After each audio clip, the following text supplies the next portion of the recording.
Now, chapter 12 is going to be a short one as well, because, again, I'm not going to quote a lot, though there are a few things that I'm going to say. Now, we see the benevolence that the monster claimed when he spoke to Victor.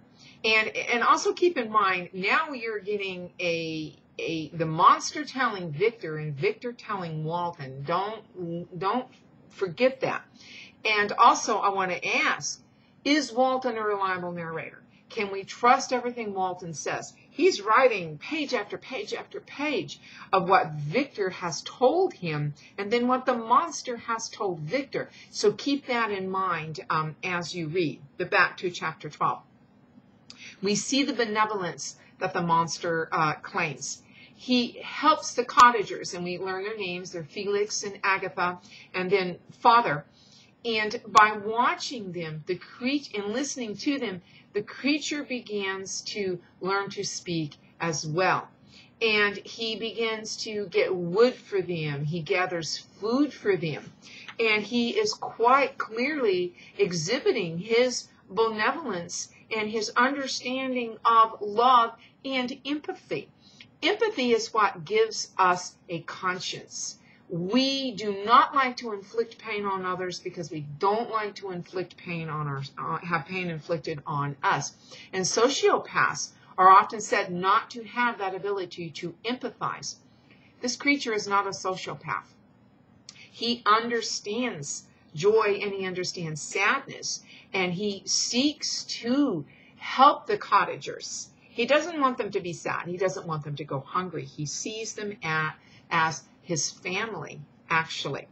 He also begins to seek knowledge. And this is probably one of the things that really began to make him sad and eventually do him in. Now, in chapter 12, there is an instance where the creature sees himself for the very first time.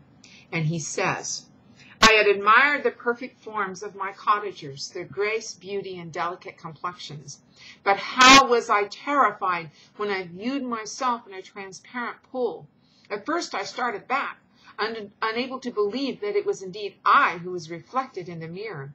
And when I became fully convinced that I was in reality the monster that I am, I was filled with the bitterest sensation of despondence and mortification.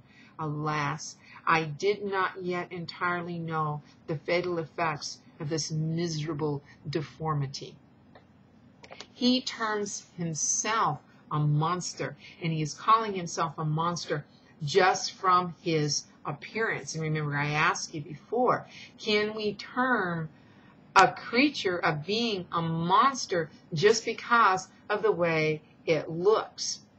Can beautiful creatures and beautiful people be monsters or be monstrous?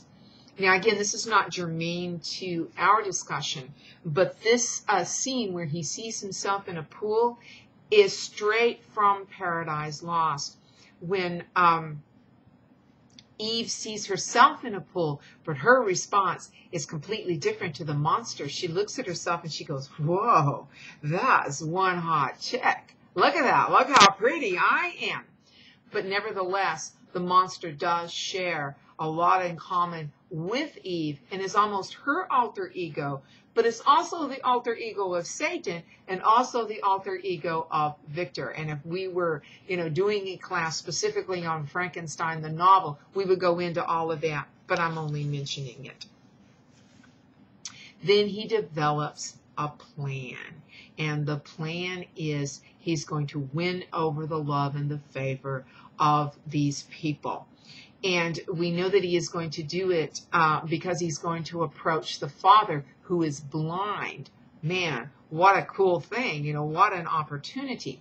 And so as he forms his plan, spring comes. It's been winter. Yeah, it's been cold in his little lean-to. Now spring comes. And the creature says, the birds sang in more cheerful notes, and the leaves began to bud forth on the trees. Happy, happy earth, fit habitations for God, which, so short a time before, was bleak, damp, and unwholesome. The creature, like Victor and like the Romantics, saw in spring and summer then, that happy season and the ability of nature to nurture and to be fertile. And this raises his expectations and raises his hopes that he too will find happiness and be accepted and find a friend.